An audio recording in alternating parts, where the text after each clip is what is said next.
bulan Sya'ban.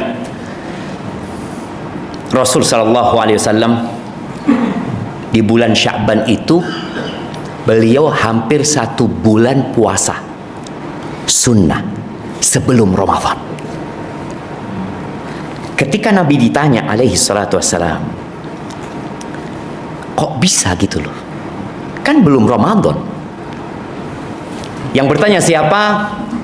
Kekasih Nabi alaihi salatu wassalam, namanya Usamah bin Zaid. Dia mengatakan, ya Rasulullah, lam araka tasumu minasyuhur ma tasumu fi Sya'ban. Aku tuh tidak melihat engkau puasa di bulan-bulan seperti puasamu di bulan Sya'ban. Ada apa dengan bulan Sya'ban ini? Maka Nabi alaihi salatu wasallam mengatakan, dzaka syahrun yaghfalu anhu an-nas. Bulan Sya'ban ini adalah bulan yang banyak orang lalai dengan keutamaan bulan Sya'ban. Karena letak bulan Sya'ban ini terjepit di antara Rajab. Rajab itu bulan haram.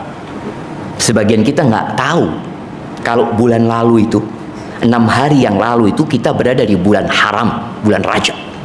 Yang dosa di bulan haram berbeda dengan dosa di bulan biasa. Nggak ada pengagungan di diri kita, karena kita juga nggak tahu.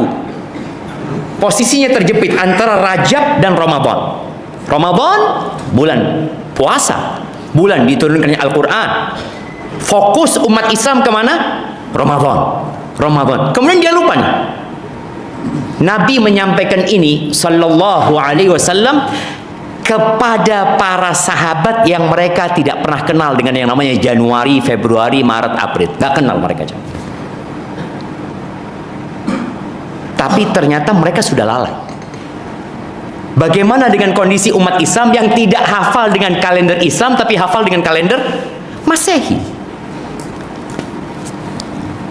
Kata Nabi sallallahu alaihi wasallam, turfa'u fihil a'malu ila rabbil alamin. Di bulan Sya'ban itu amalan 1 tahun dilaporkan kepada Allah azza wajalla. Kita tuh kalau waktu pelaporan, apa yang kita lakukan? Kita kadang-kala nggak tidur, supaya laporannya itu bagus. Kalau ada kegiatan-kegiatan yang belum dilakukan, bagaimana dikerjakan supaya ketika dilaporkan tertulis terlaksana. Maka Nabi alaihi salatu wasallam mengatakan, fa uhibbu ayyurfa'a amali wa ana shaim. Aku ingin amalanku dilaporkan aku dalam kondisi puasa. Kenapa kok puasa? Ternyata ibadah puasa ini istimewa. Rasul sallallahu alaihi wasallam menyebutkan bahwa Allah berfirman, kullu amali ibni adam lahu illa shaum. Semua amalan anak Adam itu milik dia. Artinya perhitungannya sudah ditetapkan. Baca Quran 1 huruf 10 kebaikan, udah ada hitungannya. Sedekah 1 juta dilipat gandakan jadi 10 kali lipat, bisa jadi 700 kali lipat. Haji pahalanya jelas, umrah jelas, salat jelas, illa shaum kata Allah azza wajalla, kecuali puasa. Fa innahu li wa ana ajzi bihi. Itu milikku kata Allah, dan aku yang akan kasih pahala. Jadi malaikat nggak tahu ketika mencatat puasanya orang, dicatatnya ya puasa, pahalanya hanya Allah yang tahu. Yada'u ta'amahu wa syarabahu wa syahwatahu min ajli. Ini orang meninggalkan makan yang halal, minum yang halal, dia tinggalin. Wa syahwatahu, istrinya yang halal dia tinggalin. Karena apa? Karena aku kata Allah azza wajalla, maka aku yang akan kasih pahala. Beliau ingin ketika pelaporan itu ada puasa, jemaah. Dan para ulama menyebutkan Rasul sallallahu alaihi wasallam menjadikan bulan Sya'ban ini bulan latihan untuk Ramadan, persiapan untuk Ramadan. Sebagian kita Ramadannya itu sama kayak tahun lalu, nggak ada bedanya. 10 tahun yang lalu ya kayak gitu. Hari pertama Ramadan, hari pertama puasa, tanggal 1 Ramadan itu biasanya spesial buat apa? Buat taraweh. Karena nih orang nggak pernah sholat malam sepanjang tahun. Yaitu sholat malam pertama dia ya tarawih itu. Berapa hari? 7 hari doang. Habis itu nggak ke masjid lagi. Dia cuma punya itu. Kemudian waktu sahur itu sahur pertama dia. Jadi heboh. Waktu berbuka itu waktu berbuka dia pertama selama 11 bulan. Maka dia heboh. Apa yang akan dia lakukan? Semua takjil dia beli. Di sini apa favoritnya? Kolak, es campur, gorengan. Masya Allah. Bahkan sejak habis asar sudah di meja makan dia. Dia tungguin adzan itu kapan jemaah. Karena dia nggak pernah puasa sunnah. Orang yang biasa di Sya'ban puasa, kira-kira di hari pertama puasa dia mikirkan berbuka? Tidak, dia mikirkan nih waktunya pintu surga dibuka. Nih sebelum berbuka waktunya doa-doa diijabah sama Allah Azza wa Jalla. Nih waktunya pintu neraka ditutup. Setiap hari ini ada vonis bebas dari api neraka. Selalu itu yang ada dalam benak dia. Tapi yang baru pertama puasa, yang ada di benak dia perutnya.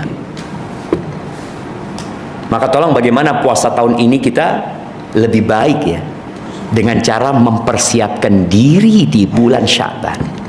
6 bulan sebelum Ramadan, orang-orang terdahulu itu berdoa 6 bulan sebelum Ramadan. Doanya, Allahumma balighna Ramadan. Ya Allah, sampaikan kami ke bulan Ramadan. Sampaikan kami ke bulan Ramadan. Jadi kalau kita benar jamaah, cinta dengan Ramadan, ingin sampai ke bulan Ramadan, maka kita akan persiapan. Apa persiapan kita? Orang-orang munafik itu. Kira-kira di masjid kita ini ada orang munafik nggak jemaah? Ibu-ibu, di barisnya ibu-ibu tuh ada orang munafik nggak? Gimana? Aman? Di Masjid Nabawi yang ceramah Nabi Muhammad SAW, yang jadi imam Rasulullah SAW, ada orang munafik. Apalagi di zaman kita ada orang munafik. Bagaimana Allah mengatakan Jalla Jalaluhu, innal munafiqina fid darkil asfali minan nar. Orang-orang munafik itu ada di keraknya api neraka. Dan orang munafik ini selalu tampil berbeda. Wa idza ra'aitahum, kata Allah, kalau engkau melihat orang munafik, tu'jibuka ajsamuhum. Gayanya jangan ditanya. Kayak orang paling Islam jemaah. Wa iyaqulu tasma' likam, kalau ngomong engkau akan dengar omongan dia.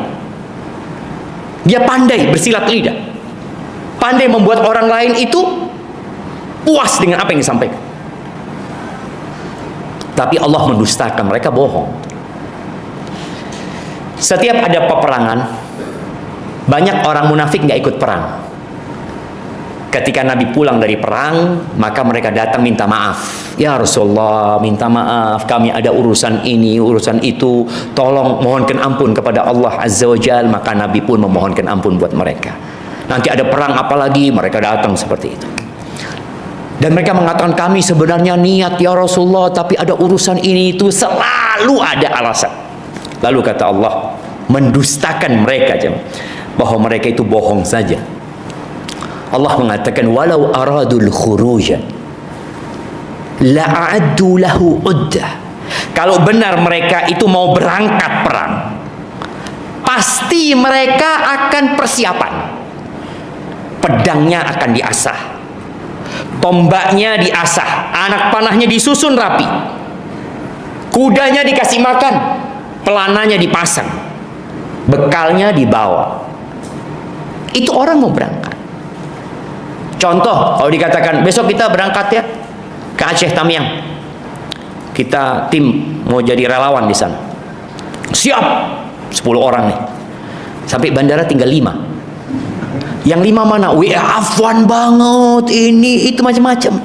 Padahal memang dia tiket nggak beli, nggak ada, dia bohong gitu loh. Seperti itu orang munafik. Maka Allah katakan, kalau mereka benar mau berangkat, mereka pasti mempersiapkan diri. Walakin karihallahum bi'athahum fathabbatahum. Allah nggak suka memang mereka berangkat itu. Maka Allah bikin keinginan mereka lemah. Lalu dikatakan kepada mereka, waqila udu ma'al qa'idin. Udah, kalian nggak usah berangkat, kalian tetap di sini aja kalian. Maka nih, apakah Ramadan ini kita sudah persiapan? Apa persiapan? Ibu-ibu apa persiapannya? Sirup, nah, daging cincang, apa lagi? Makanan yang ada di benak. Bahkan dia mungkin membuat menu buat 1 bulan. Rasul Shallallahu Alaihi Wasallam, beliau sahurnya apa? Ada air. Minum air, makan kurma, selesai. Ketika berbuka, heboh, nggak ada. Apa yang ada? Kurma dimakan, nggak ada kurma, air, minum air, berangkat ke masjid. Ramadan itu tempat kita berjuang, jamaah. Apa nggak cukup 11 bulan kita sibuk dengan perut dan yang di bawah perut kita? Ramadan fokus mencari rahmat Allah Azza wa Jalla. Tapi tadi persiapannya sekarang. Semua amalan yang di bulan Ramadan tolong mulai dikerjakan di sini. Tadi puasa. Yang kedua, puasa ini akan melahirkan ketaatan yang lainnya. Iktikaf. Di Ramadan itu ada 1 malam yang lebih baik dari 1000 bulan. Bayangin ya, 1 malam lebih baik dari 1000 bulan. Siapa di sini yang umurnya 1000 bulan? Nah, 83 tahun kira-kira plus 4 bulan. Ada? Nah, ada, cuma mungkin nggak hadir. Tapi yang jelas orang seperti itu tinggal sedikit, langka yang umur segitu. Tapi ini 1 malam lebih baik dari 1000 bulan. Apa persiapan kita untuk meraih itu? Iktikaf. Oh, kalau gitu aku akan biasakan diriku iktikaf. Boleh iktikaf tidak hanya di bulan Ramadan. Contoh sekarang nih, pokoknya aku mau duduk di masjid lah habis asar sampai maghrib. Duduk di masjid, baca nih Quran. Atau dari subuh sampai matahari terbit, atau ba'dal maghrib. Tadi dengan kita puasa, kita tuh mau pulang mau ngapain gitu loh. Udahlah azan di masjid. Urusan berbuka, entarlah minum air, habis sholat maghrib pulang baru makan. Itu kalau kita terbiasa dengan puasa tadi. Tapi iktikaf. Yang ketiga, sholat malam. Sebagian kita sholat malamnya hanya di bulan Ramadan. Ya tarawih itu, nggak pernah dia punya sholat malam lain. Di bulan Sya'ban usahakan kita mulai. Yang sholatnya biasanya 17 rakaat, di bulan Sya'ban ini jadikan 40 rakaat. Direncanakan 12 rakaat rawatib, 2 rakaat sebelum subuh, kemudian 4 rakaat sebelum zuhur, 2 rakaat setelah zuhur. Berapa udah? 10. 5 jadi 10. 2. Enggak, 2, habisnya 2. Habis maghrib 2, 10 baru. Habis isya 2, jadi 12 tuh. 12. Salat malamnya 11 rakaat.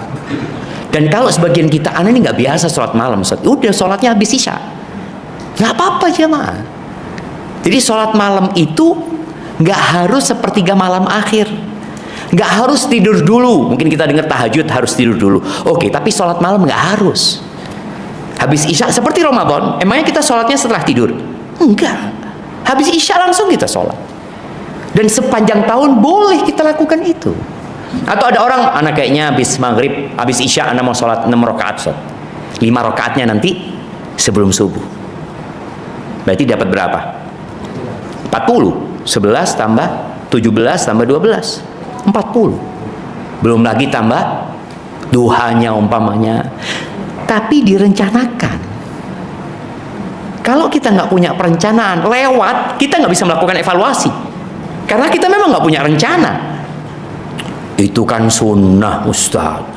Loh iya, kita ini hal-hal yang mubah kita kerjakan, hal-hal yang nggak berpahala kita kerjakan. Masa hal yang jelas-jelas ada pahalanya 12 rakaat itu dapat apa kalau kita jaga? Rumah di surga. Rumah cuma. Di sini tanah berapa per meter? 25 juta jemaah. 1 meter di surga, la maudhi'u sauti ahadikum, kata Nabi SAW, tempat pecutnya seorang di antara kalian. Dulu orang punya pecut yang ditaruh ya, dia naik kuda, dia naik onta, itu tempat yang mungkin cuma 1 meter jemaah. Kata Nabi SAW, khairun minad dunya wa ma fiha. Lebih baik daripada dunia dan isinya. Lebih baik dari semua rumah yang ada di kampung ini. Tapi kita perlu nyicil. Salah satu cicilannya itu 12 rakaat tadi. Itu yang sunnah. Emangnya Ustaz, kalau anak cuma sholat 5 waktu, nanti di surga nggak punya rumah? Ya tetap punya rumah, tapi mungkin standar rumahnya. Bapak Ibu mau rumah standar apa rumah yang super? Semua kepingin rumah yang super. Tapi kalau untuk urusan akhirat, enggak lah Ustaz, yang penting masuk surga lah Ustaz. Jadi tidak ada semangat gitu loh jamaah. Tolong rencanakan sholat